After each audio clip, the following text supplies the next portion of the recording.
pembacaan arti ayat berapa, Mas? Pembacaan arti ayat 42. Dan mereka 42. 43 apa 42, Mas?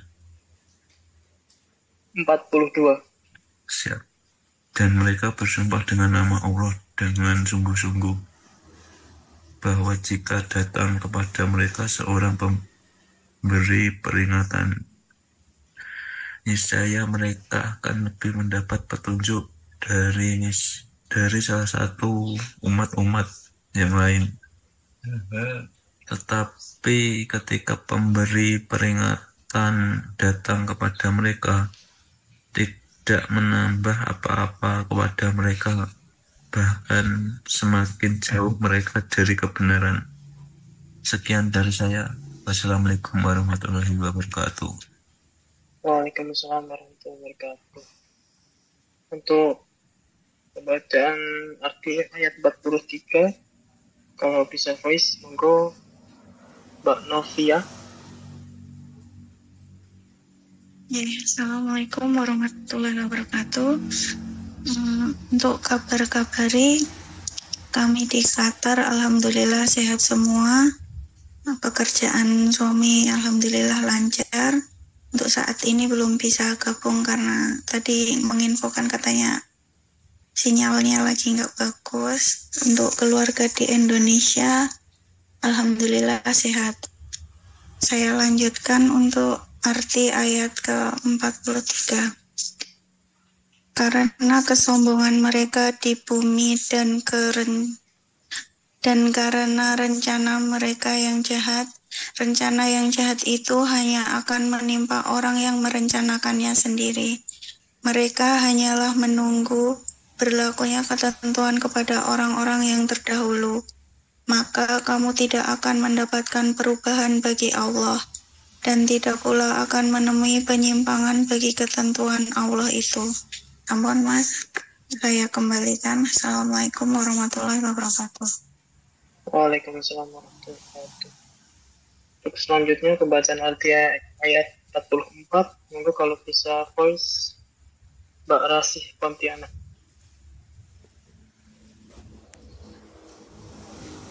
Baik Mas, Assalamualaikum warahmatullahi wabarakatuh.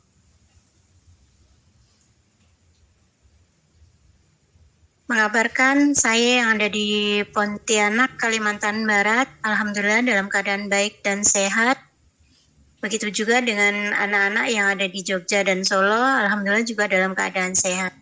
Baik, saya lanjutkan surah Al-Fatir ayat 44, artinya, dan tidakkah mereka bepergian di bumi lalu melihat bagaimana kesudahan orang-orang sebelum mereka yang mendustakan Rasul, padahal orang-orang itu lebih besar kekuatannya dari mereka.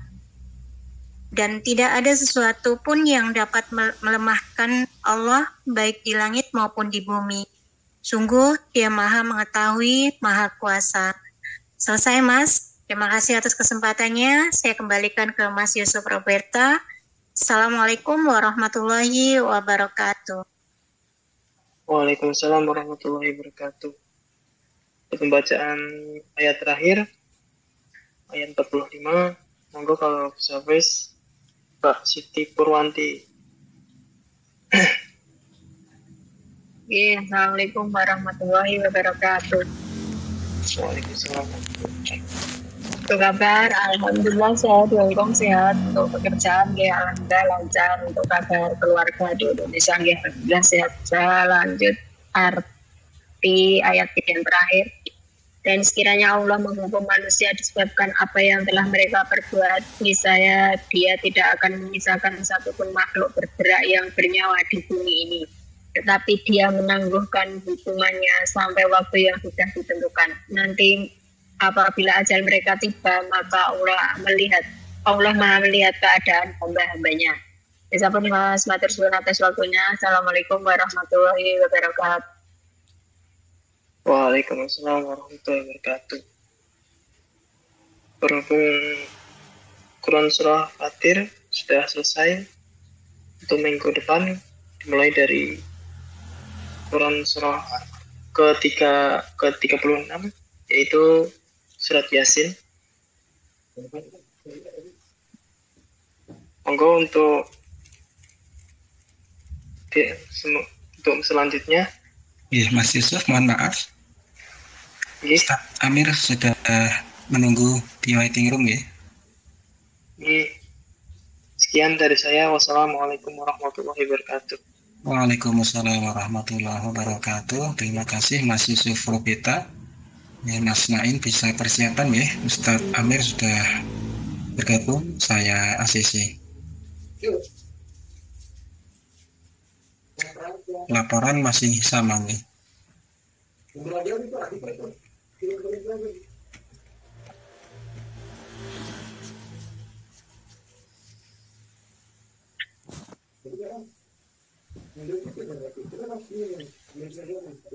Assalamualaikum warahmatullahi wabarakatuh, Ustaz Amir Husni.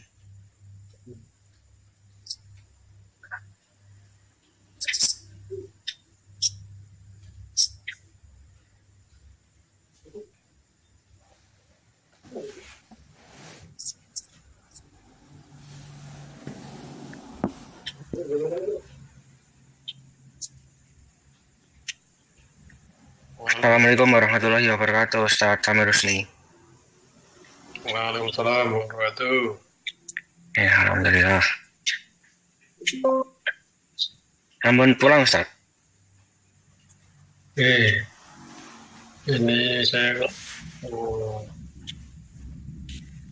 suara saya masuk ya? Masuk, Ustaz.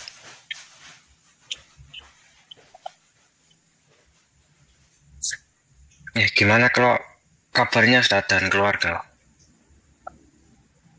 Ya, alhamdulillah. Ya, alhamdulillah. Ya, sebelum kajian dimulai, izin menyampaikan absen, Ustaz. Ya, untuk yang hadir pada kajian malam hari ini ada 19 akun yang bergabung. Dari Korea ada 6 saudara, dari Jepang ada 5 saudara, dari Taiwan ada 2 saudari, kemudian dari Hong Kong ada 1 saudari, dari Qatar ada 1 saudari, dari Finlandia ada 1, dan dari Indonesia ada 3 akun yang bergabung, Ustaz. Kemudian yang sakit ada 2, Mas Yaki dan Mas Fahri, Ustaz.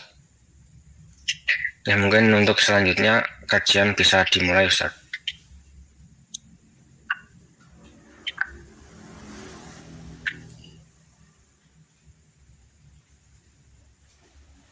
Saya juga mau pakai wireless kok belum ayo.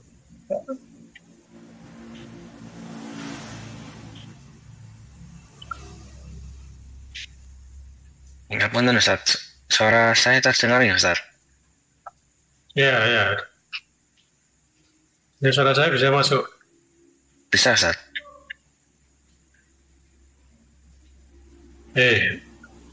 Assalamualaikum warahmatullahi wabarakatuh. Waalaikumsalam warahmatullahi wabarakatuh. Alhamdulillah alamin. Asyhadu an la ilaha illallah wa la syarika lah. Wa asyhadu anna Muhammadan abduhu wa rasuluh. Allahumma sholli ala Muhammad wa ala alihi wa ashabihi ajmain. Alhamdulillah alamin, atas nikmat Allah Ta'ala pada malam hari ini saya bisa ketemu lagi ya. Mudah-mudahan apa yang kita lakukan akan menjadi kebaikan dan tentu jadi amal soleh kita masing-masing.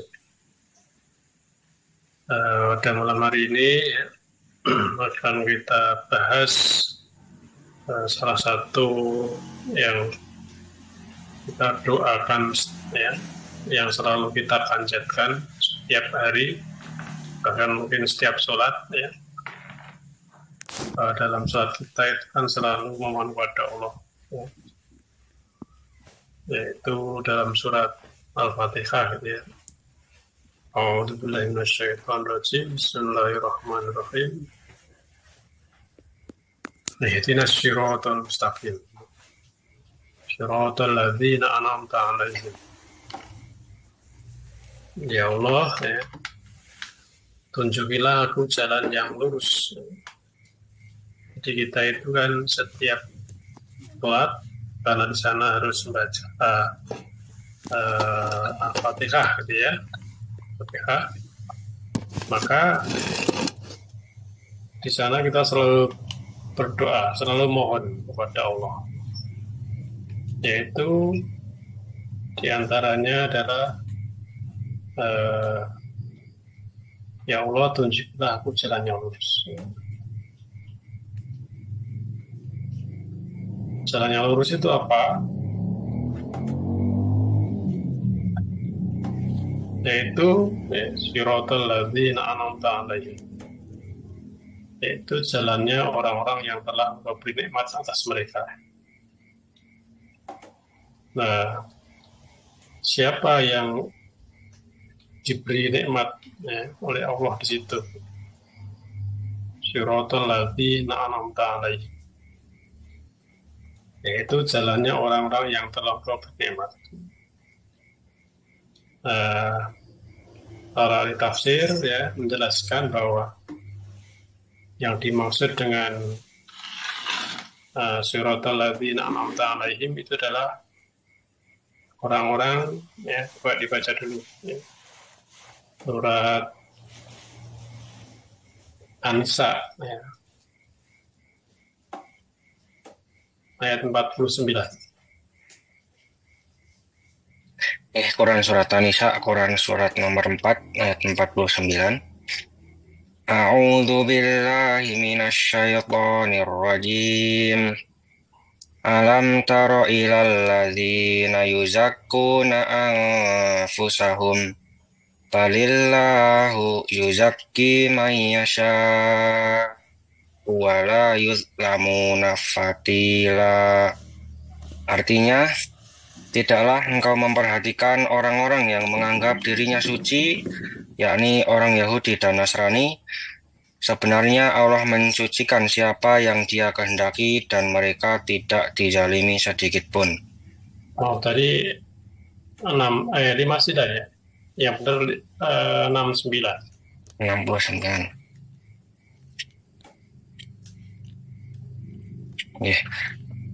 Quran surat An-Nisa nomor surat 4 ayat 69. Wa may yuti'illahu war rasula fa ulaika ma'al ladzina an'ama Allahu 'alaihim minan nabiyyina was-siddiqina was-syuhada'i was-sholihin wa hasuna ulaika rafiqa. Artinya, dan barang siapa menaati Allah dan Rasul Muhammad, maka mereka itu akan bersama-sama dengan orang yang diberikan nikmat oleh Allah, yaitu para nabi, para pencipta kebenaran, orang-orang yang mati syahid, dan orang-orang soleh. Mereka itulah teman yang sebaik-baiknya. A'udzu billahi minasyaitonir rajim. Faman yuti'illaha war rasula fa ulaika ma'al ladzina an'ama Allahu 'alaihim minan nabiyyina was-siddiqina was-syuhada was-sholihin wa hasuna ulaika rafiqa.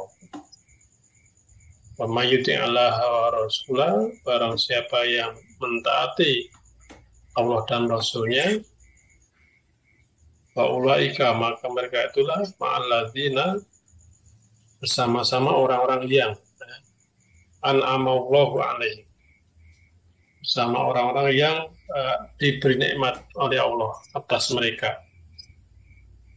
Minan nabiyina, dari nabi-nabi, wasyiddiqina, para shodiqin, wasyuhada, para syuhada, wassolihin, dan orang-orang yang soleh. Makasuna ulaika rafiqa, mereka itulah teman yang sebaik-baik. Di dalam Al-Fatihah tadi, bahwa kita selalu mohon kepada Allah, ihdinas siratal mustaqim, Ya Allah, tunjukilah jalan yang lurus. Shiratal ladzina an'amta alaihim, yaitu jalannya orang-orang yang telah memberi nikmat atas mereka. Siapa itu? Minan nabiyina wasiddiqina wasyuhada wassolihin, yaitu para nabi, para siddiqin, dan para syuhada dan sholihin, yaitu orang-orang yang soleh. Maka di situ berarti kita kan setiap hari, setiap mau sholat,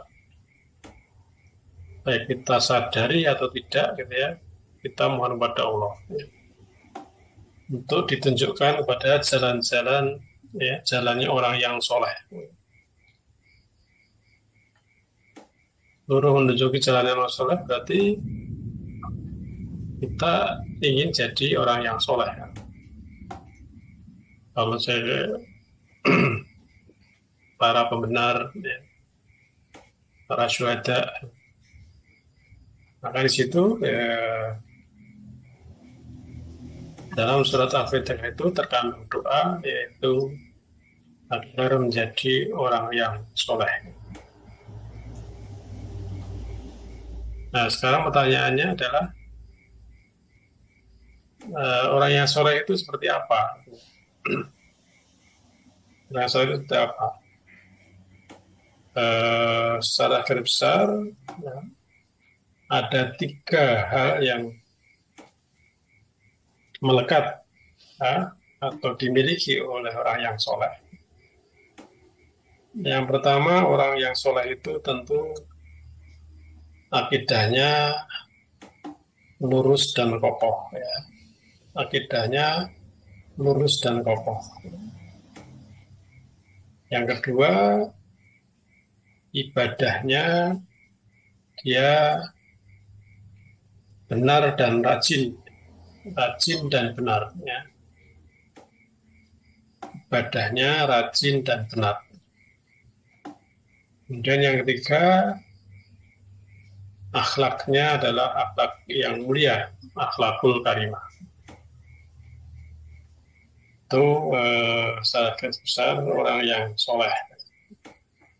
Orang soleh itu tentunya akidahnya lurus dan kuat, ibadahnya rajin dan benar, kemudian akhlaknya akhlak yang mulia. Yang pertama akidah, gitu ya. Akidah yang kokoh itu tentunya, ya, berarti tauhid kita adalah kuat. Tauhid kita kuat. Apa itu tauhid? Tauhid adalah, ya, mengesahkan Allah. La ilaha illallah. Maka kan ucapan yang paling baik, ya, adalah la ilaha illallah. Maka barang siapa yang di akhir hayatnya dia mengucapkan la ilaha illallah, maka dia masuk surga. Man akhiri kalamihi la ilaha illallah dahul jannah. Kemudian juga itu termasuk zikir yang sangat besar, ya. Maka itu adalah la ilaha illallah, itu adalah hakikatnya adalah tauhid, ya. Tauhid, yakinan kepada Allah. Nah, tauhid ini apakah tauhid itu lurus dan kokoh, ya? Tentunya kita harus paham, mengetahui dan paham apa itu yang namanya tauhid tadi. Kalau kita perhatikan la ilaha illallah, ya. La ilaha illallah. Nah, di situ ada 2 unsur, ya. Yang namanya tauhid itu ada 2 unsur di situ. Unsur pertama adalah penafikan atau nafyun, ya. atau pengingkaran, ya, yaitu la ilaha. La ilaha itu adalah menafikan atau nafyun atau peniadaan. Peniadaan apa? Menafikan apa? Ya. Di sana ada 4 hal. Ya. Ada 4 hal. Yang pertama adalah alihah. Ya. Yang kedua adalah andad. Yang ketiga arbab. Yang keempat adalah tawagib atau tawud. Jadi orang yang akidahnya lurus, ya, dan kuat, akidahnya kokoh, tentu ya yang pertama syaratnya adalah menafikan, menghindari, menjauhi, meninggalkan, ya, tidak mengakui. Yang pertama adalah alihah. Itu jamak dari ilah, yaitu semua yang dianggap Tuhan. Ya. Jadi yang namanya orang yang tauhidnya lurus, maka dia meninggalkan, menafikan, menjauhi, ya, jauh dari hal-hal atau segala sesuatu yang dianggap Tuhan. Atau dengan kata lain alihah, jamak dari ilah. Nah, sesuatu yang dianggap Tuhan ini bisa berupa, ya, sesuatu, ya, yang bukan berasal dari manusia, dan juga bisa dari manusia. Nah, maka Tuhan, ya, sesuatu yang dianggap Tuhan yang berasal dari bukan manusia, ya. Contohnya adalah bentuknya benda, gitu ya. Benda bisa berupa penjimat, ya, atau ukuran, gitu ya. Bisa juga jabatan, bisa juga pekerjaan, bisa juga hawa nafsu. Dan ya juga dari sesuatu yang berasal dari manusia,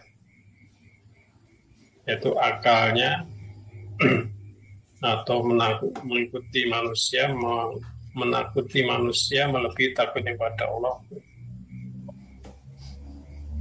Perintah Allah tidak dikerjakan, tapi perintah manusia malah dikerjakan, ya. Jadi dalam rangka harusnya perintah Allah dijalani, tapi karena mengikuti manusia sehingga perintah Allah ditinggalkan. Meninggalkan perintah Allah, ini menjauhi dari apa? Meninggalkan perintah Allah dalam rangka mengikuti perintah bukan dari Allah.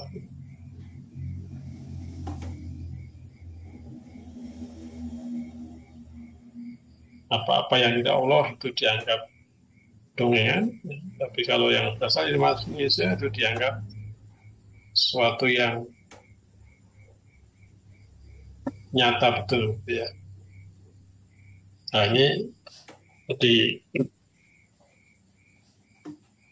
alihah, ya.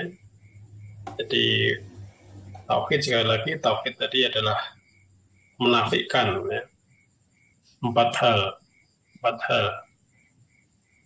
Yang pertama adalah alihah atau jamak dari ilah, ya, segala sesuatu yang dianggap Tuhan, ya. maka itu harus dijauhi, harus ditinggalkan, harus dinafikan. Nah, kalau apa, kan kadang ada yang punya apa, keyakinan gitu ya. Oh, kalau apa, kalau lewat apa jembatan gitu ya, itu harus ngebel. Waktu dulu saya di apa Alor gitu ya, di Alor. Masyarakat di situ atau ada yang lewat di situ harus ngebel ya. Nah, kenapa? Tahu ternyata karena ada keyakinan bahwa di situ ada penunggunya gitu ya. Kalau nggak dibel nanti bisa celaka dan seterusnya. Jadi di situ seolah-olah bahwa yang bisa membuat celaka itu ya kalau tidak dibel, ya, kalau tidak dibel nanti akan bikin celaka. Nah, ini mungkin salah satu bentuk atau mungkin tempat lain ya. Di situ dikeramatkan, benda dikeramatkan. Barang tertentu, ya ini yang punya kepercayaan. Maka di apa? Mungkin saya itu kan lihat sekali jimat-jimat. Ya. Nah ini orang yang tauhidnya lurus, turunnya meninggalkan itu semua, yaitu alihah, segala sesuatu yang dianggap Tuhan. Saya juga beberapa patung gitu ya. Dan juga tidak hanya benda gitu ya, dari manusia sendiri ya.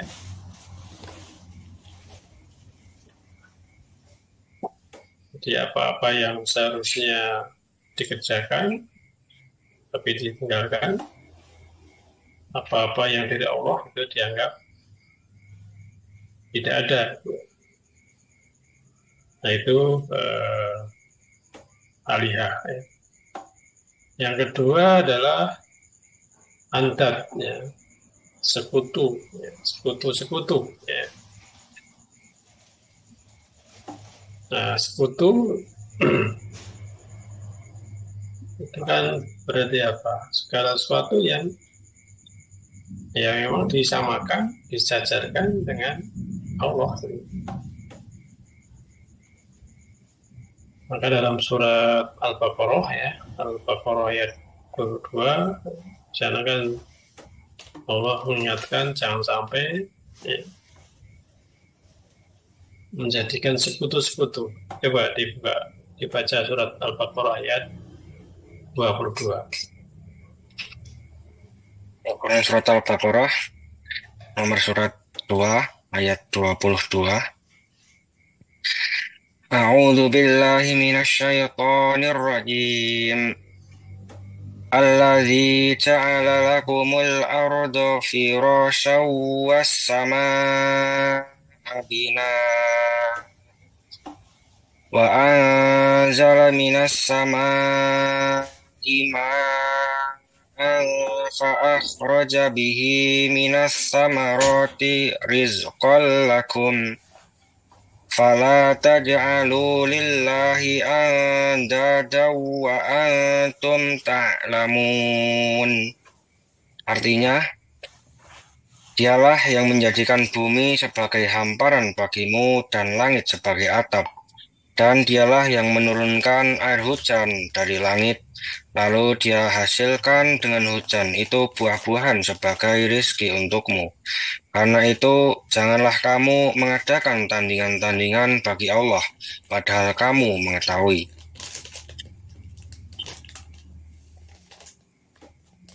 Ya. Wala tas'al fi qulubina.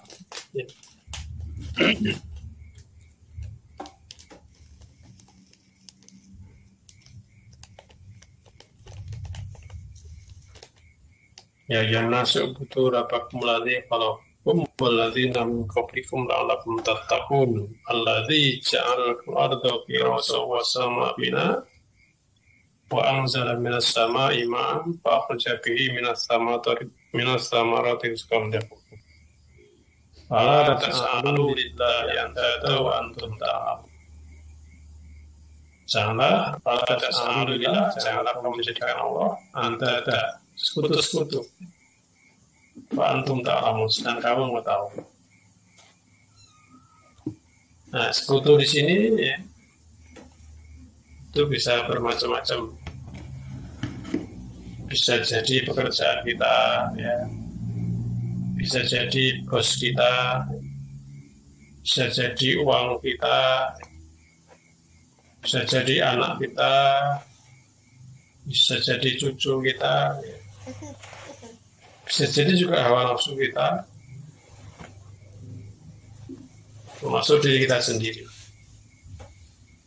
Ini bisa menjadi sekutu andad. Jadi kalau pekerjaan, bos, atasan, ya, uang, anak cucu, ya, keluarga, bahkan diri kita sendiri, hawa nafsu kita, itu bisa menjadi andad.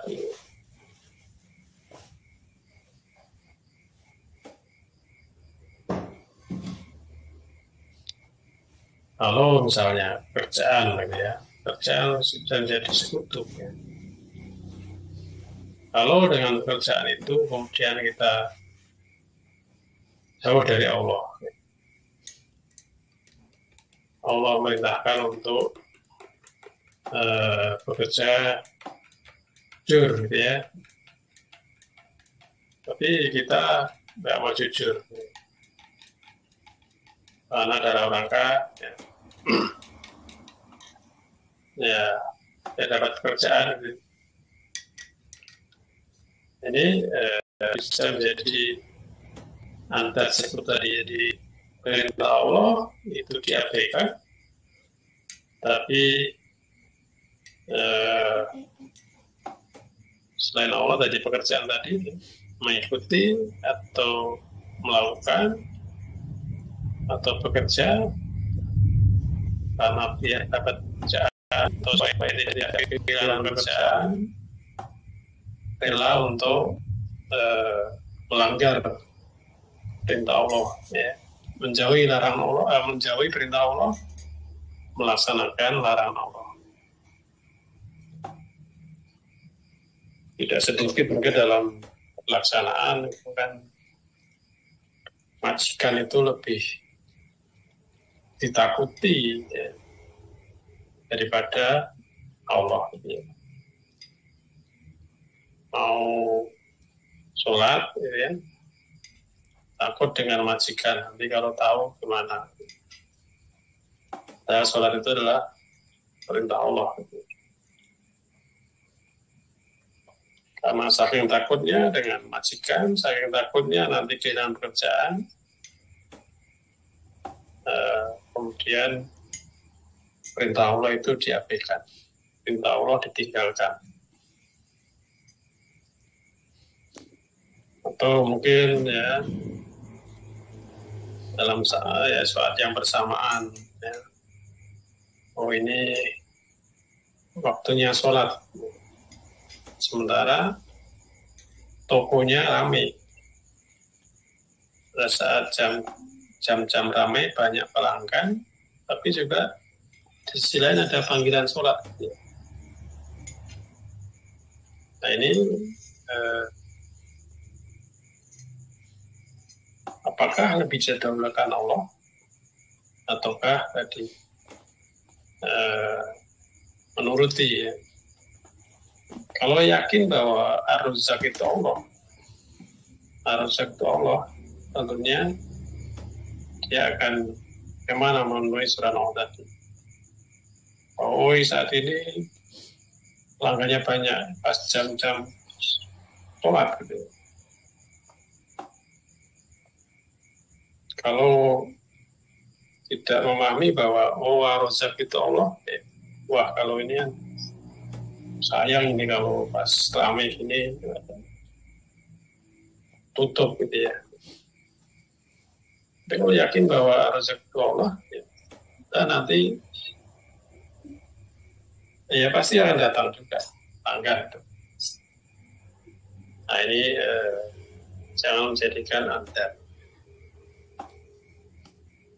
Maka Ibnu Abbas menjelaskan bahwa andal itu adalah perbuatan syirik.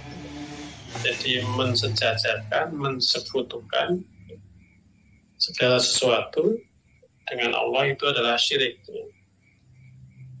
Nah, andal ini digambarkan seperti apa? Seperti ada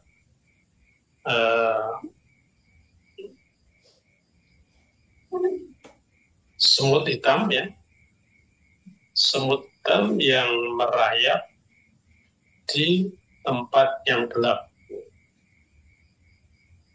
Sangat samar sekali, sangat sulit diketahui gitu. Sangat tidak mudah dirasakan.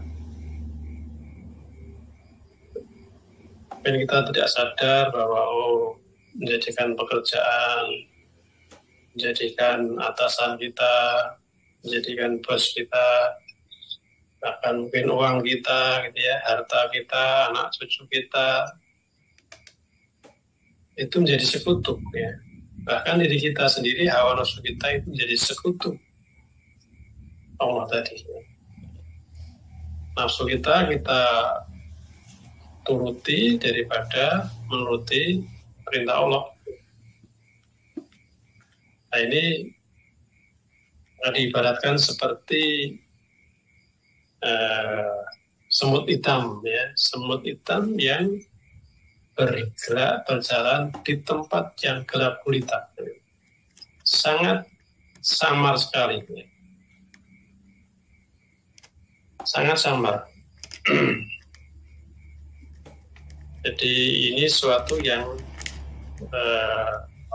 tidak mudah kalau tidak betul-betul diperhatikan.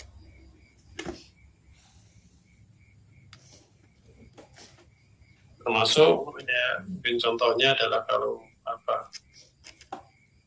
keakuan kita gitu ya. Ini bisa jalan kan karena saya. Gitu.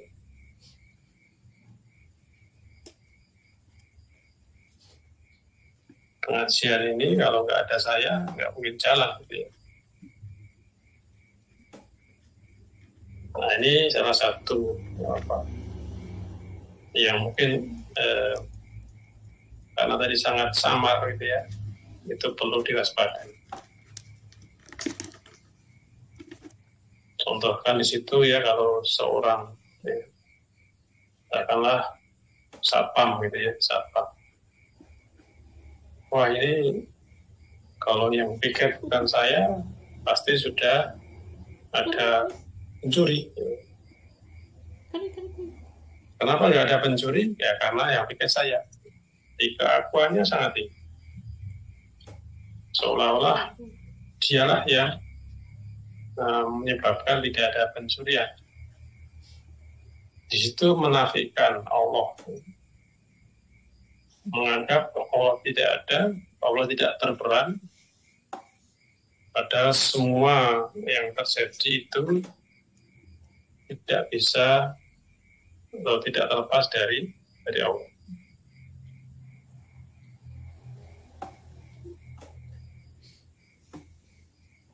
Atasan kita itu bisa jadi andal.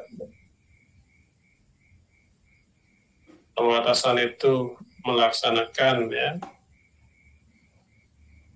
atau memerintahkan pada perintah itu adalah bertentangan dengan perintah Allah, kalau kita taati, nah itu juga termasuk dalam adalah mensekutukan dari anda tadi. Kita sebagai makhluk tentunya menyadari bahwa kita sangat lemah. Allah lah yang maha kaya, maha kuat. Segala sesuatu tidak terlepas dari Allah. Nah, maka ini keakuan, ya, ego kita ini sangat samar, ya. Kalau tidak kita cermati, tidak kita perhatikan, bisa jadi antet tadi, jadi sekutu, ya. Jadi sekutu. Maka tadi sebenarnya di menurut Ibnu Abbas tadi dikatakan antet itu seperti semut hitam, ya, yang bergerak di tempat gelap gulita, sehingga tidak terasa atau tidak mudah untuk dilihat di situ.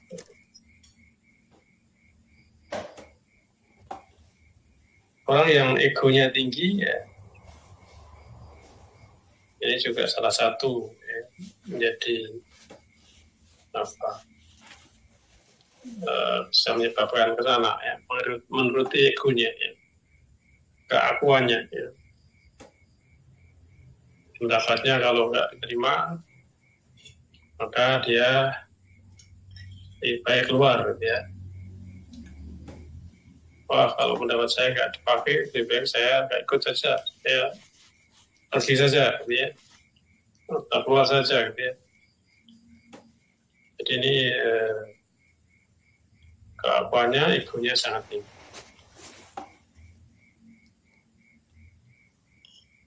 Nah, orang yang egonya tinggi biasanya mulutnya juga akan besar, gitu ya.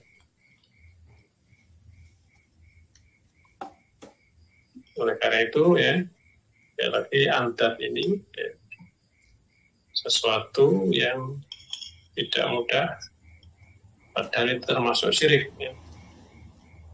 Termasuk syirik, tapi kalau tidak dicermati betul, ya, maka itu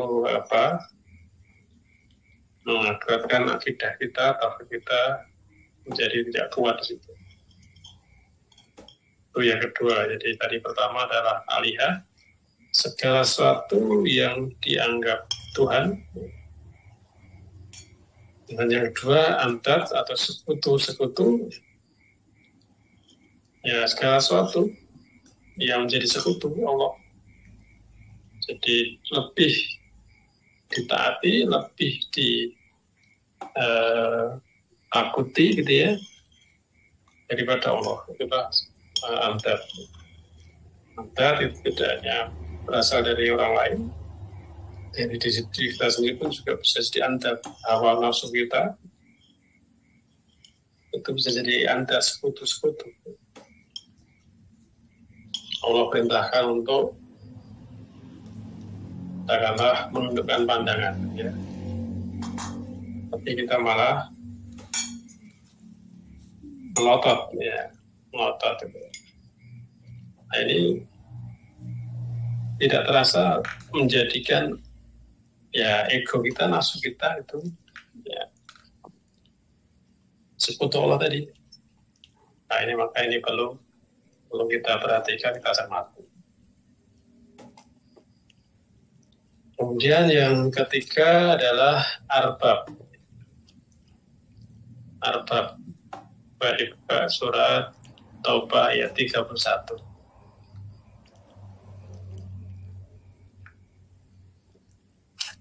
Quran surat Taubah, Quran surat nomor 9 ayat 31.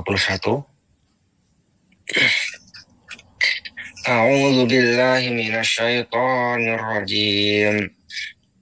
Ittakhadhu ahbarahum wa ruhbanahum arbaban min dunillahi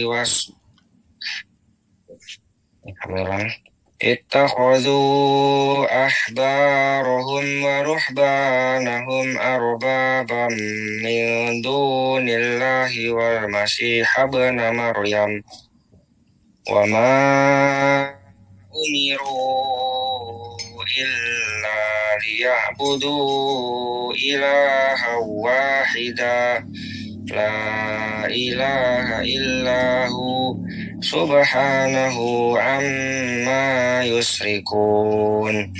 Artinya, mereka menjadikan orang-orang alim, yakni Yahudi dan rohib-rohibnya yakni Nasrani sebagai Tuhan selain Allah, dan juga Al-Masih putra Maryam, padahal mereka hanya disuruh menyembah Tuhan yang Maha Esa.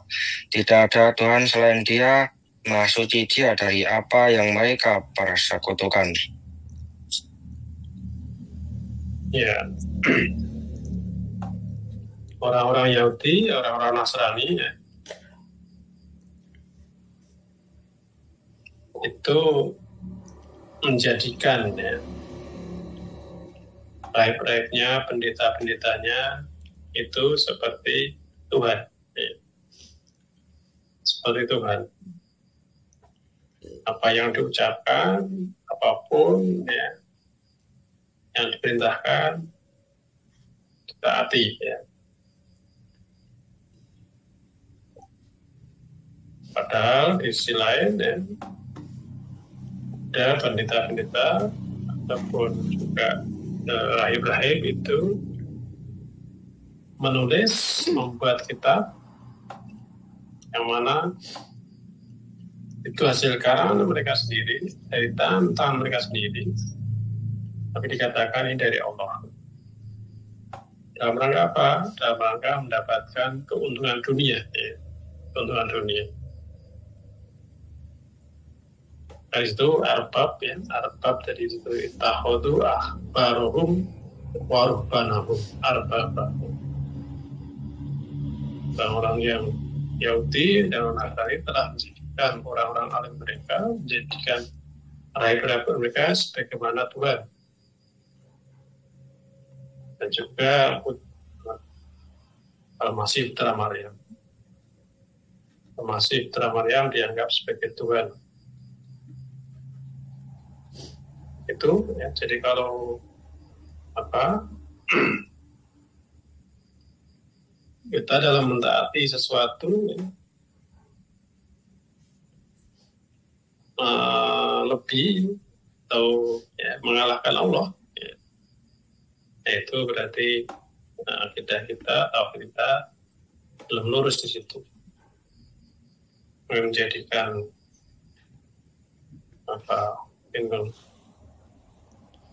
ulama kita ataupun ustadz kita taat pada ustadz, kita taat pada kiai, tentunya dasarnya adalah karena Allah dan Rasul, bukan karena pokoknya gitu ya. Pokoknya ngirim untuk manut selamat. Manutnya itu tentunya adalah karena siapa yang menyuruh di situ ya. Di balik pendapatnya itu apa? Apakah dari Allah dan Rasul atau bukan? Kita tidak boleh istilahnya taklid buta ya. Taklid buta mentaati seseorang tanpa mengetahui kenapa mentaati itu. Nah, akhirnya kan orang yang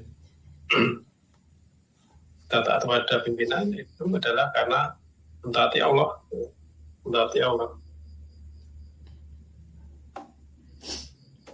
Maka dalam atau Al-Quran itu kan juga disebutkan wa minan nasi mayattakhidhu min dunillahi andada yuhibbunahum ka hubbillah walladzina amanu asyaddu hubbillah.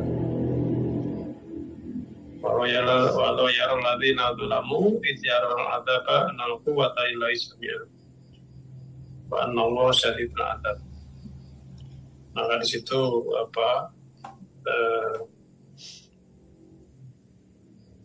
pentingnya menjauhi dari yang namanya taklid buta. Karena nanti ya orang yang jangan sampai nanti di akhirat tuduh-nuduh, saya dulu kan ikut kamu, ternyata kok seperti ini ya. Nah nanti kalau baik yang mengikuti maupun yang diikuti sama-sama menyesal situ, akhirnya sama-sama ke neraka. maka ini jangan sampai menjadikan arbab dari mengikuti, ditaati melebihi dari taatnya kepada Allah dan taatnya kepada Rasul. Maka dalam ketaatan pada pimpinan ini bukan selama tidak bertentangan dengan Allah dan Rasul. Ati Allah wa ati Rasul wa ulil amri minkum. Taat kepada Allah dan taat kepada Rasul dan ulil amri. Coba dibuka surat An-Nisa ayat 59.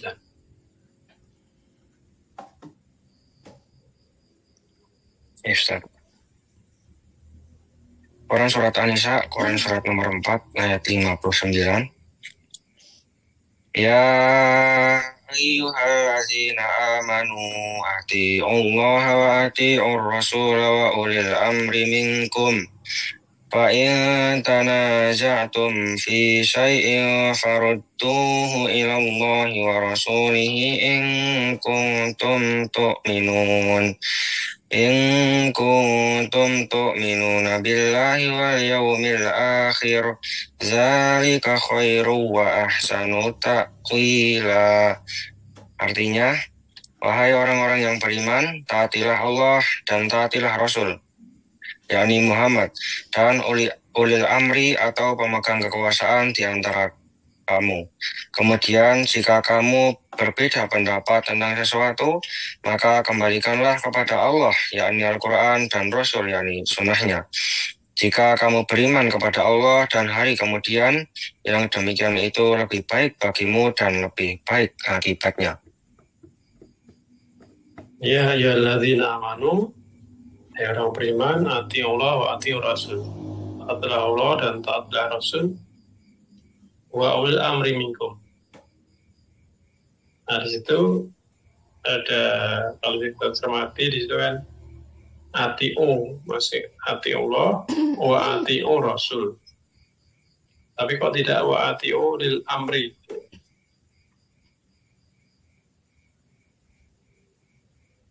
Maka ketaatan kepada Allah, ati Allah, wa ati Rasul, dan taat Rasul itu adalah suatu yang mutlak. Ya. Suatu yang mutlak. Kalau dari Allah, kalau dari Rasul pasti yang benar, pasti kebenaran. Ya. Maka taat pada Allah itu jelas tidak bisa ditawar-tawar. Taat pada Rasul juga tidak bisa ditawar-tawar. Nah, kemudian taat pada ulil amri minkum, ulil amri, maka di situ tidak ada ati'u. Tidak ada ketaatan mutlak pada makhluk, pada ulil amri tadi. Maksudnya apa? Berarti kita taat pada ulil amri selama hal itu tidak bertentangan dengan Allah, tidak bertentangan dengan Rasul. Maka orang yang lurus akidahnya, orang yang soleh, tentunya tidak menjadikan arbab tadi. Jadi apa? Ya, pimpinan kita ataupun juga bos kita, gitu ya, atau sesuatu ya yang kita anggap ya, seseorang yang punya kelebihan, mereka boleh kita taati selama dalam hal yang ma'ruf. La ta'ata li makhluqin bi maksiatillah. Tidak ada ketaatan kepada makhluk di mana dia maksiat pada Allah. La ta'ata, tidak ada ketaatan li makhluqin pada makhluk bi maksiatillah, dalam maksiat pada Allah. Maka kalau di situ ya, perintah ulama, ulil amri, atasan, kalau itu adalah maksiat pada Allah, maka wajib tidak ditaati. Ini orang yang akidahnya lurus tentunya menjauhi dari arbab tadi ya. Arbab. Kemudian yang keempat ya yang harus dinafikan tadi adalah tauhid atau tawagib atau tauhid. Apa itu tauhid?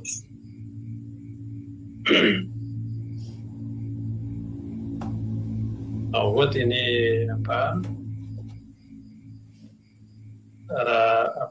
definisinya itu tiga menurut tiga pendapat. Menurut Umar, menurut Imam Malik, maupun menurut Ibnu Qayyim. Beliau mendefinisikan apa itu tauhid. Menurut Umar, ya, yang namanya tauhid adalah setan. Semua godakan, semua bisikan setan itu tauhid. Ya.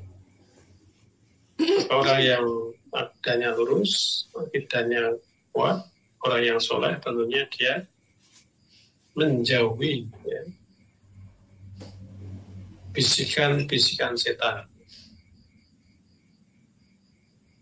Bisikan-bisikan setan, godaan setan itu dijauhi, tidak diikuti. Ya. Maka setan itu adalah musuh yang nyata. Perlu kita sadari yang namanya musuh itu ya harus dihindari, ya, dijauhi. Jangan malah diikuti. Ya, diikuti. Itu tauhid menurut Umar. Jadi segala bisikan, segala godaan setan itu adalah tauhid. Kita harus dijauhi. Maka jadikanlah setan sebagai musuh, jangan sebagai teman. Juga surat Fatir ayat 5-6.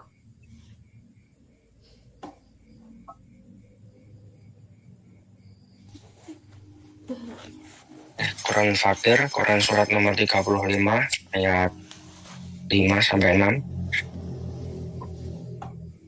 Ya ayyuhan nasu inna wa'dallahi haqqun fala taghurrannakumul hayatud dunya wala yaghurrannakum billahil gharur. Inna syaitana lakum aduwwun fattakhidhuhu aduwwa innama yad'u hizbahu liyakunu min ashabis sa'ir. Artinya, wahai manusia, sungguh janji Allah itu benar, maka janganlah kehidupan dunia memperdayakan kamu, dan janganlah setan yang pandai menipu memperdayakan kamu tentang Allah. Sungguh setan itu musuh bagimu, maka perlakukanlah ia sebagai musuh. Karena sesungguhnya setan itu hanya mengajak golongannya agar mereka menjadi penghuni neraka yang menyala-nyala. Ya Yonas, inna wa'dallahi haqq. Manusia sesungguhnya janji Allah itu benar. Allah taghurrannakumul hayatud dunya. Janganlah kamu menjadikan atau terpedaya oleh dunia.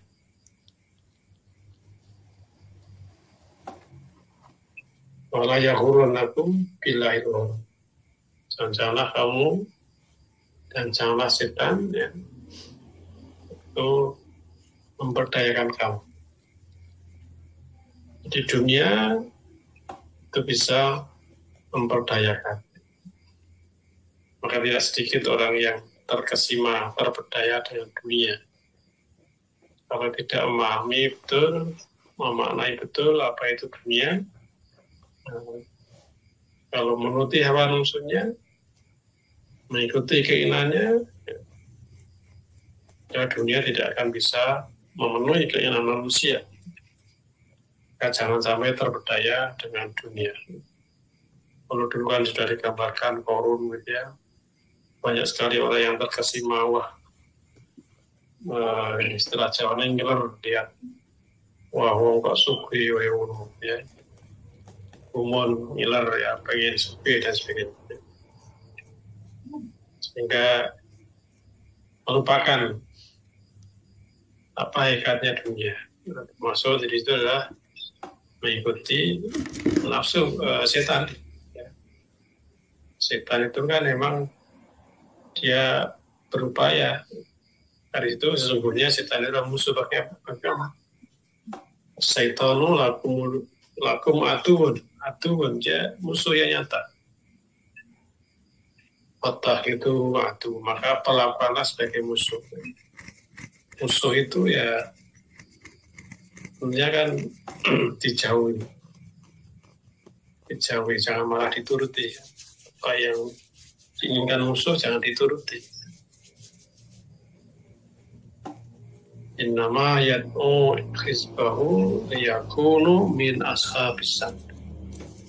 Setan itu mengajak agar mereka menjadi penghuni neraka. Setan sudah dinisbatkan, ditetapkan oleh Allah sebagai penghuni neraka, maka dia akan mencari teman sebanyak-banyaknya. Karena itu jangan sekali-kali berkompetisi dengan setan. Wah, saya kan dekat-dekat setan mau mendakwai setan. Enggak mungkin kita mendakwai setan. Setan itu jelas dia akan mengajak ke neraka. Maka harus diperlakukan sebagai musuh.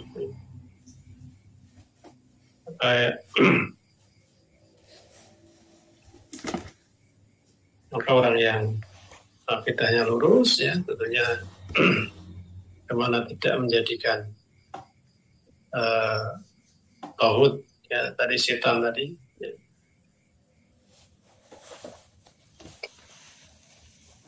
Kemudian arti tauhid yang kedua menurut Imam Malik ya, adalah segala sesuatu yang disembah selain Allah. Mau kita min dunillah. Segala sesuatu yang disembah selain Allah. Tadi disebut tadi kan ada arbab, ada antat, ada alihah gitu. Sesuatu yang sembah selain Allah. Maka apapun dan siapapun ya,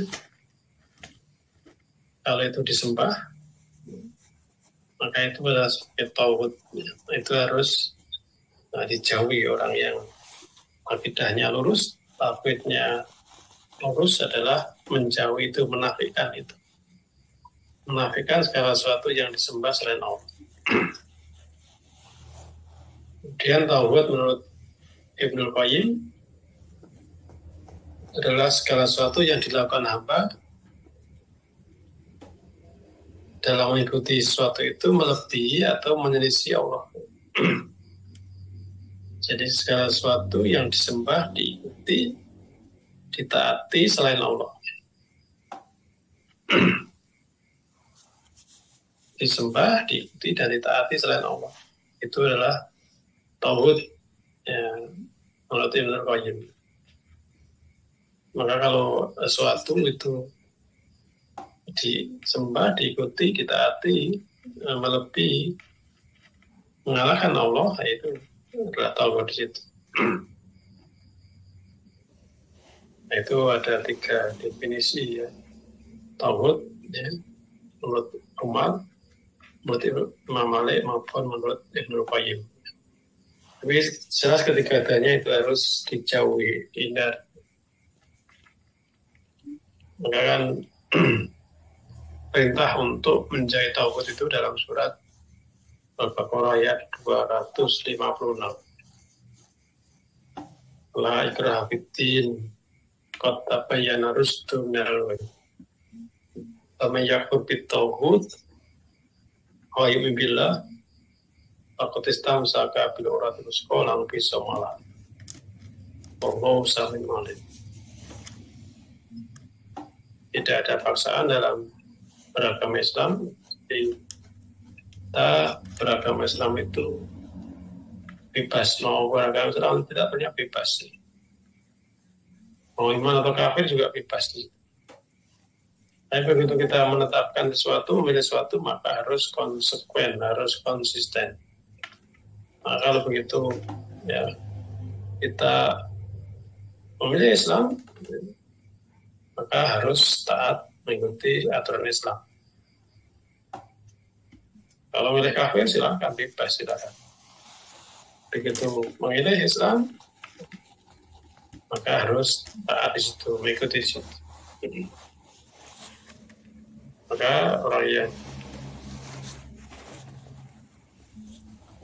kalau dia yakfur bitawud, barang siapa yang mengkufri tawud, mengingkari tawud, wa yu'min dan beriman kepada Allah, faqatis tamsaka bil uratus qolang bisa malah. Dia telah berpegang teguh pada tali yang kuat. Maka orang yang soleh tentunya akidahnya lurus, akidahnya kuat, tauhidnya kuat, lurus, yaitu dia menghindari tauhid, ya, menafikan tauhid. Nah, itu ada 4 unsur, ya, unsur tauhid, ya, yaitu la ilaha illallah. La ilaha adalah segala sesuatu yang harus dinafikan, segala sesuatu yang harus dijauhi, sesuatu yang dihindari, yaitu pertama alihah tadi, segala sesuatu itu, ya, selain Allah. Kemudian tadi antar sekutu-sekutu, ya. Kemudian arbab, ya, yaitu orang-orang yang dianggap, ya, katakanlah mempunyai kelebihan, gitu ya, bagaimana tadi Yahudi Nasrani menjadikan pendeta maupun rahib-rahibnya. Dan yang keempat adalah tauhid tadi, itu juga harus dijauhi. Maka dari itu, sahabat sekalian, sejauh mana tauhid kita, sudahkah tauhid kita sudah lurus dan kuat, ya. Orang yang soleh, karakter utamanya adalah dia punya akidah yang lurus dan kuat. Dan dibuktikan tadi, ya, menjauhi, ya, menafikan berupa alihah, kemudian al-andad, kemudian arbab dan tawud, ya. Maka itu keempat halnya tadi tentunya harus kita waspadai dan kita hindari. Masuk salah satunya adalah diri kita, nafsu kita. Maka dalam itu salah satu trik untuk bagaimana agar kita tidak terjebak dari kemusyrikan tadi, syirik tadi, maka kita harus niat ikhlas. Maka kita harus melakukan segala sesuatu harus ikhlas. Ikhlas itu adalah karena Allah. Lillah, billah, dalam rangka menggapai ridha Allah. Kalau segala sesuatu yang kita lakukan tujuannya, ya, niatnya adalah karena Allah dan ingin dapat ridha Allah, maka insya Allah akan terhindar dari tadi kemusyrikan ataupun mensekutukan Allah tadi. Nah, itu diantara tipsnya. Maka orang yang soleh, ya, sekali lagi akidahnya lurus. Untuk bisa akidah lurus, maka tadi bagaimana segala sesuatu yang dilakukan itu dilakukan secara ikhlas. Yang namanya ikhlas adalah tentu hanya karena Allah dan dalam rangka mendapatkan itu Allah. Itu mungkin sedikit yang mengingatkan kita semua. Ya, tapi kita, siapapun kita, tentunya tadi sadar atau tidak sadar kita mohon kepada Allah untuk jadi orang yang soleh. Sebab dalam surat Al-Fatihah tadi, kita mohon kepada Allah, ihdinas siratal mustaqim, siratal ladzina an'amta 'alaihim. Nah, orang yang soleh itu tentunya tadi akidahnya lurus dan kokoh. Akidah lurus dan alfa tentunya tadi namanya akidah itu menafikan, kufuri ya, menghindari, mengingkari segala sesuatu yang termasuk empat tadi. Alihah, kemudian amdad, kemudian arbab dan tauhid. Nah, mudah-mudahan dengan mengetahui tadi kita akan lebih waspada lagi hingga tidak termasuk melakukan kemusyrikan, walaupun musyrik yang tadi mengikuti nafsu kita. Kemudian Ibn Abbas tadi bahwa amdad itu sesuatu yang perbuatan syirik tapi sangat tidak mudah diketahui, tidak sadar. Diibaratkan seperti semut hitam yang merayap di tempat kegelapan. Dengan memahami demikian, mudah-mudahan kita betul-betul akidah kita lurus, tidak kita kokoh sehingga tidak melakukan perbuatan syirik. Ya demikian Mas, sahabat sekalian, mudah-mudahan menjadikan kita ya, lebih waspada lagi sehingga betul-betul akidah kita lurus di situ. Oke, waktu saya kembalikan. Terima kasih Ustaz Amir Husni yang sudah mengisi pada kajian malam hari ini. Untuk selanjutnya silahkan, barangkali ada yang ingin bertanya langsung kepada Ustaz Amir Husni, bisa diaktifkan mikrofonnya. Dan bagi yang di YouTube atau di Facebook bisa ditulis di kolom komentar.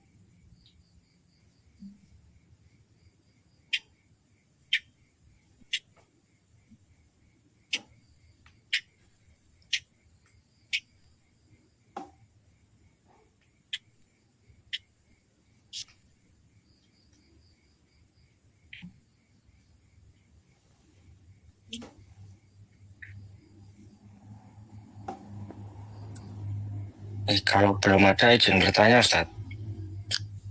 Ini terkait yang ego tadi Ustaz. Jadi kalau semisal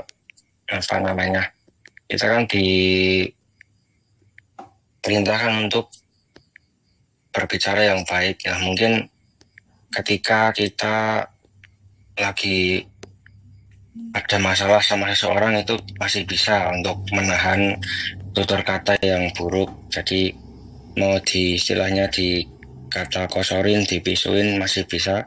Nah tetapi kalau sampai main tangan, apakah kita juga tidak diperbolehkan untuk membalas Ustaz? Atau mungkin sampai mengancam untuk sampai kematian gitu, apa kita juga istilahnya diem saja Ustaz? Kemudian yang kedua terkait Quran surat An-Nisa ayat 59 tadi yang ada taat pemimpin Ustaz. Nah itu tidak ada arti uli amrinya. Jadi terkadang banyak dari kita itu menyepelekan untuk menaati pimpinan seperti tidak mentaati minum yang sudah kita sudah ditentukan oleh pimpinan kita seperti merokok atau menanam bako. Nah yang seperti itu apakah mendapat dosa atau bagaimana Ustaz kalau tidak mentaati pemimpin? Ya mungkin itu saja Ustaz. Terima kasih jawabannya. Oke, yang kedua dulu ya. Di situ kan ati Allah, ati Rasul, wa ulil amri. Taati kepada Allah dan Rasul dan ulil amri. Jadi di itu juga suruh taat gitu ya. Cuma taatnya tidak mutlak sebagaimana pada Allah dan Rasul. Jadi situ kalau dibacakan taat kepada Allah, taat kepada Rasul dan ulil amri. Maka kalau kita kepada pimpinan, kalau di situ pimpinan tersebut perintahnya adalah berdasarkan Allah, karena Allah, Rasul, ya kan wajib juga. Nidam di MTA itu kan dasarnya adalah Allah dan Rasul. Riba misalnya, riba jelas. Pinjam kemarin yang mungkin sekarang habis ditekankan itu pinjam meminjam supaya izin, itu kan jelas dalam Al-Quran itu sangat diatur dengan jelas bagaimana tentang pinjam meminjam harus seperti apa, harus disaksikan, harus dicatat dan sebagainya. Nah ini itu adalah dasarnya adalah Al-Quran. Jadi nidam itu sekarang muncul bukan karena dari Ustadz pribadi atau pimpinan pribadi, tapi adalah dari Allah dan Rasul. Maka hakikatnya adalah kita taat di situ mengikuti nidam itu adalah karena mengikuti Allah dan Rasul. Sehingga kalau tadi menyelisih, ya hakikatnya menyelisih Allah, menyelisih Rasul. Rokok gitu kan jelas Al-Qurannya memang tidak ada kata-kata rokok, tapi dari berbagai studi, dari berbagai penelitian bahwa orang merokok itu banyak mudaratnya daripada manfaatnya. Maka walatulku biaitikum ila tahlukah. Janganlah kamu menjeruskan diri dalam kebinasaan. Jangan kamu bunuh diri, gitu ya. Maka kan dalam iklan itu diperingatkan merokok itu membunuhmu, gitu ya. Itu Al-Qurannya seperti itu, ya. Maka hakikatnya kalau kita tidak mentaati nizam itu, seruan di situ, ya terus tidak taat kepada Allah. Maka ini jangan sampai salah menafsirkan tadi, taat pada pimpinan itu nggak penting, bukan. Selama itu adalah karena Allah dan Rasul, ya wajib juga diikuti, kan. Tapi kalau perintah itu tidak dari Allah dan Rasul, ya tidak wajib diikuti. Maka di situ ketaatan kepada ulil amri itu adalah dengan catatan, ya, selama dalam hal yang ma'ruf, selama dalam hal yang sesuai dengan Allah dan Rasul. Selama sesuai dengan Allah dan Rasul, maka wajib ditaati. Tapi kalau sebaliknya menyelisih Allah dan Rasul, ya wajib tidak ditaati di situ. Itu yang kedua tadi. Kalau yang pertama tadi kaitannya ego, ya. Ego Pak, kaitannya kalau dipukuli apa nggak membalas, ini kalau kaitannya nggak nyambung, ya. Kalau pendapat tadi kan misalnya berdebat gitu, ya, debat tidak mengikuti, masih bisa menahan tadi. Terus kalau dipukuli gimana? Ini kaitannya dengan ego tadi gimana? Bisa diulangi, Mas? Ya betul, Ustaz. Jadi semisal teman sama teman ngoten nih, Ustaz. Mudahnya mungkin ada masalah, mungkin sampai dipisui kan masih bisa sabar nih, Ustaz, menahan untuk mengeluarkan kata-kata yang kotor misalnya. Nah, tapi kalau sampai lawannya itu main tangan, apa kita juga diharuskan diem gitu, saya tidak boleh membalas seperti itu. Kan kalau menurut Rasulullah itu kan kalau dilempari batu atau itu kan juga diem, Ustaz. Jadi kayak seperti itu. Apakah kalau zaman sekarang juga kita mensikapinya seperti itu, Ustaz?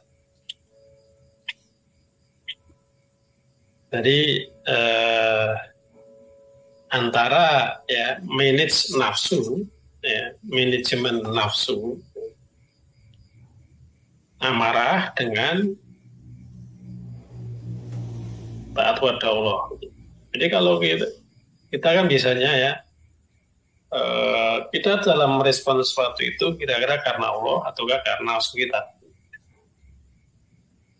Kalau nafsu kita lah itu yang tidak boleh, tapi kalau meresponnya karena Allah, lah itu yang pas. Kalau tadi dihina itu kita membalasnya karena dihina ataukah karena ingin menegakkan kebenaran. Karena ada orang dulu ada kisah gitu, ya.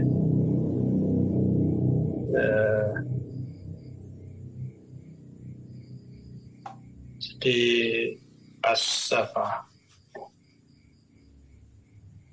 melakukan sesuatu ya, memberantas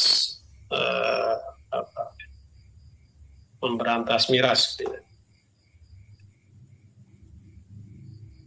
Memberantas miras itu ya karena kenapa memberantas miras? Karena itu adalah larangan Allah ya.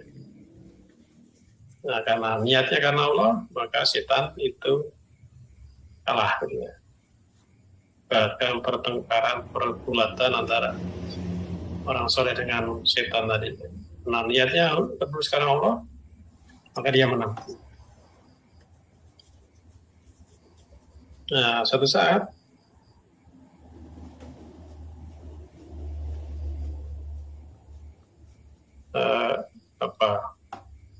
setan itu mempunyai strategi gitu ya. Dah sekarang nggak usah bertengkar ya. Ini aja ya. Kamu saya beri hadiah. Kamu saya beri hadiah. Pokoknya tiap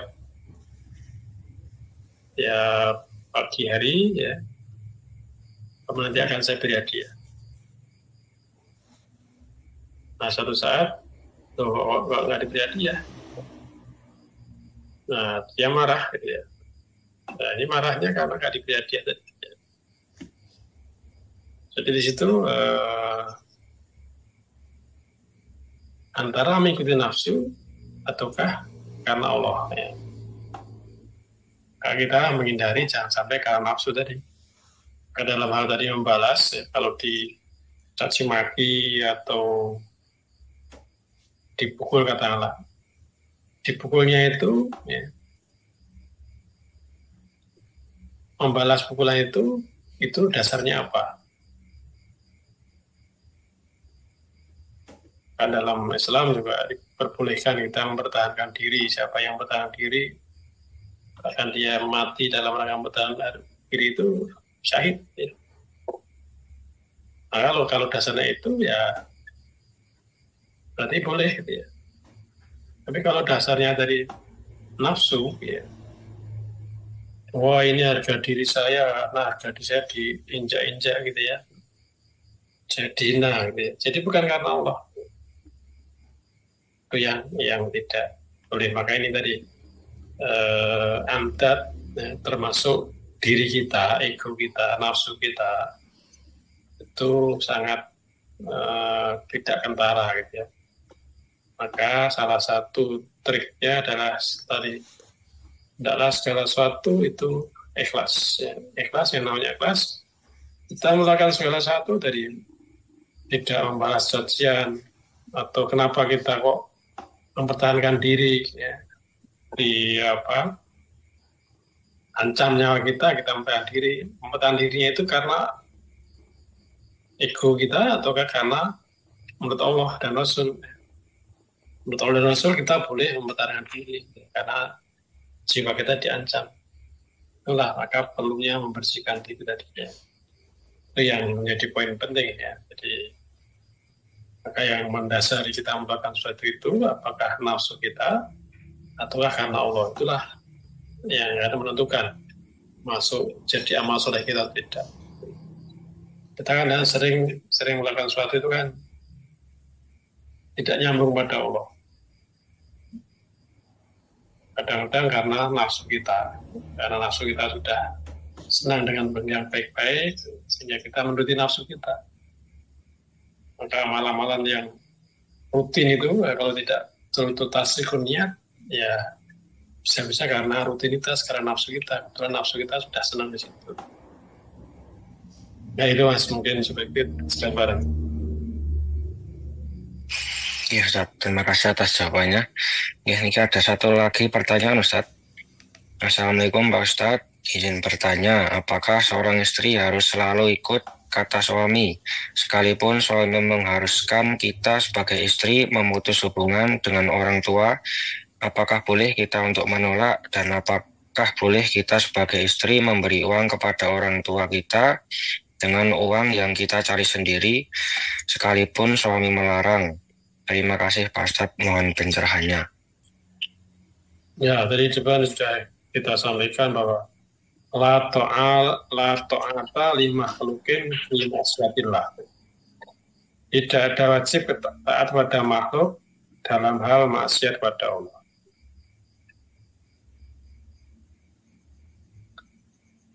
Jadi taat pada orang tua itu juga berbuat baik pada orang tua itu perintah Allah. Berbuat atau taat pada suami juga perintah Allah. Nah, ini kan tentunya dalam hal ini kan tinggal strategi tentunya di strategi gitu. Kalau memutus hubungan dengan orang tua, kenapa alasannya kan? Harus jelas dulu. Kenapa kok suami memerintahkan istrinya untuk memutus silaturahim dengan orang tua? Sebabnya apa kan?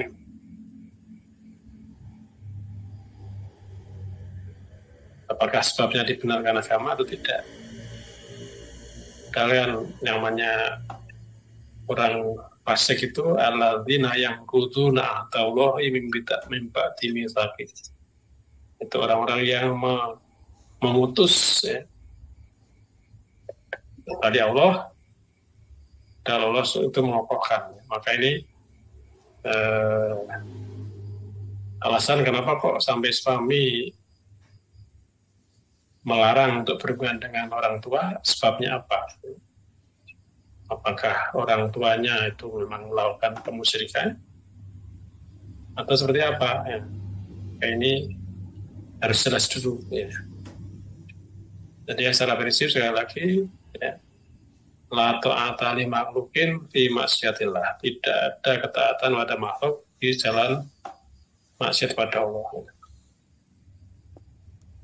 Tapi kalau itu adalah dalam jalan Allah, sesuai dengan perintah Allah, ya boleh ditaati. Ya. Kalau tidak sesuai dengan perintah Allah, ya, apalagi melawan dari perintah Allah, ya harus dijauhi. Nah ini maka perlu jelas kenapa kok sampai suami melarang, ya, memutuskan hubungan itu apa? Kan tentunya harus jelas dulu. Seperti apa sebab-sebabnya, gitu ya. Apakah sebab karena dunia, ya, karena akidah atau apa gitu ya.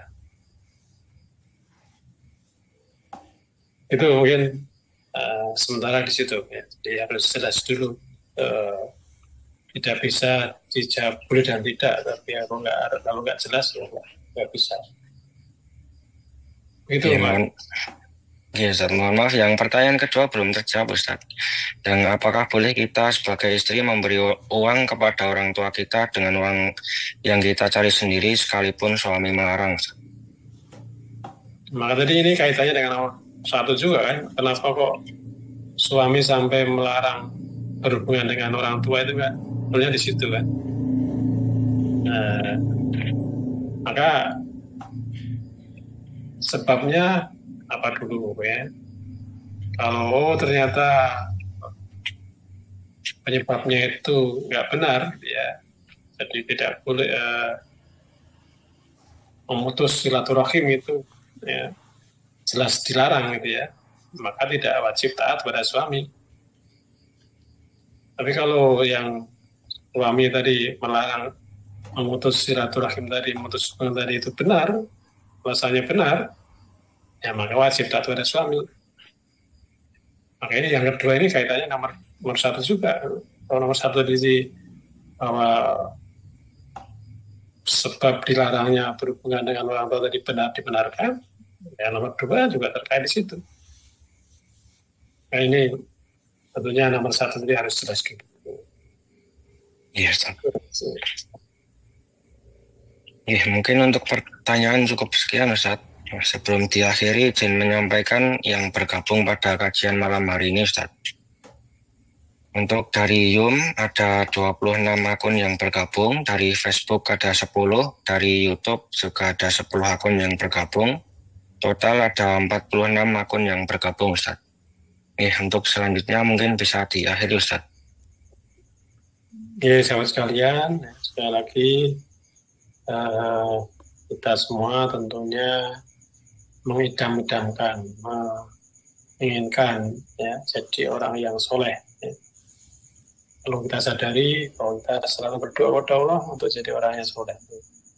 Yang orang soleh itu adalah tentunya akidahnya lurus dan kokoh, ibadahnya rajin dan benar, dan ketiga adalah akhlak yang mulia.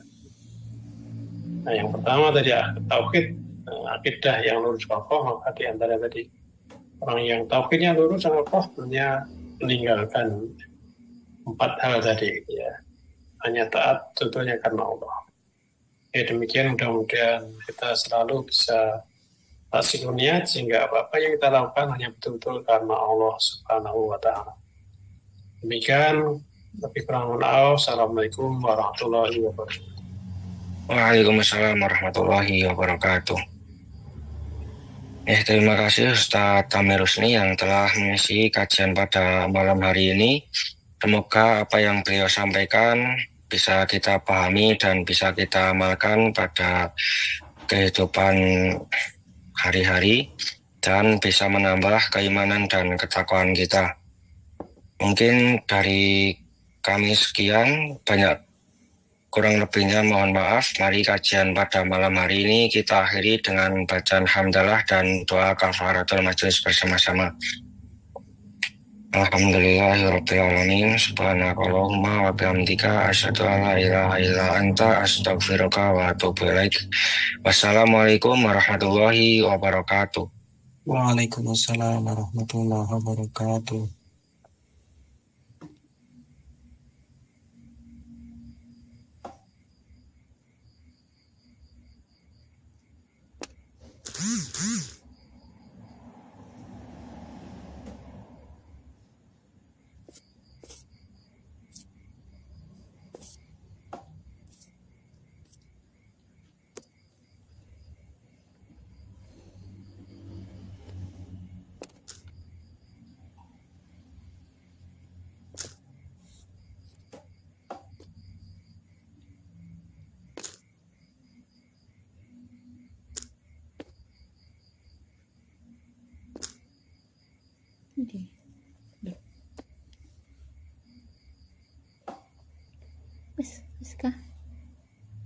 Kah video disimpan kah?